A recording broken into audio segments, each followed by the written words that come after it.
BNP নাকি ক্লান্ত এবং হতাশ হয়ে গেছে। অনেকেই নাকি দেশ ছেড়ে বিদেশে যাচ্ছে। দেশ ছেড়ে বিদেশে যাচ্ছে তো আমরা জানি, সেটা তো সরকারি দলের লোকরা। আপনি ওবায়দুল কাদের জানেন, কিন্তু আপনি বলেন না। আপনি মিথ্যা কথা বলার একটা কেমন যেন আপনার অভ্যাস হয়ে গেছে। এটা জন্মগত অভ্যাস কিনা আমরা জানি না। কেন বেসিক ব্যাংকের টাকা তো বিএনপির লোক মারেনি, হলমার্কের টাকা তো সোনালী ব্যাংক থেকে বিএনপির লোক মারেনি। এই টাকাগুলো কোথায়? এই টাকাগুলো তো সব বিদেশে।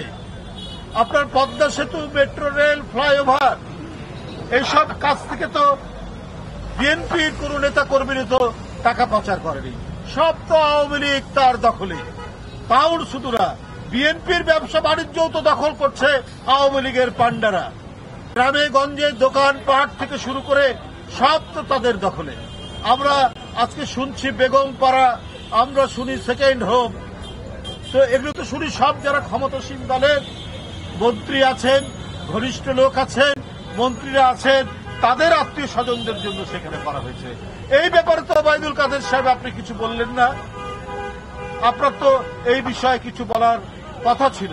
এই যে তাপ বিদ্যুৎ কেন্দ্র বানানোর জন্য সবাই বলছেন, বিশেষজ্ঞরাও বলছেন, এইটার জন্য আজকে আমাদের এই খরা, এই উত্তপ্ত ৭৬ বছরে নাকি এই ধরনের আপনার উত্তাপ হয়নি, এত গরম পড়েনি ৭৬ বছর। আমরা পত্র পত্রিকায় দেখছি। তো এটা এখন হঠাৎ করে এই পরিস্থিতি হলো কেন? এই পরিস্থিতি হয়েছে আপনাদের চুরির জন্য, আপনাদের মহা দুর্নীতির জন্য, আপনাদের মহা লুটপাটের জন্য। আপনারাই টাকা পাচারকারী, আপনারাই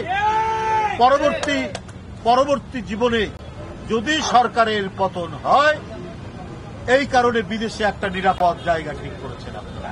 আর এখন থেকে আপনাদের স্ত্রী, আপনাদের ছেলে মেয়ে, আত্মীয় স্বজনকে সেখানে পাচার করছেন, আর আপনারা সময় মতো আপনারা সেখানে চলে যাবেন।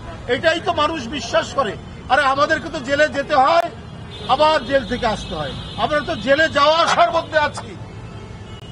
আমরা এত নিপীড়নের মধ্যেও আমরা আমাদের কণ্ঠ, আমরা আমাদের মিছিল, আমরা আমাদের রাজনৈতিক কর্মসূচি আমরা অব্যাহত রেখেছি।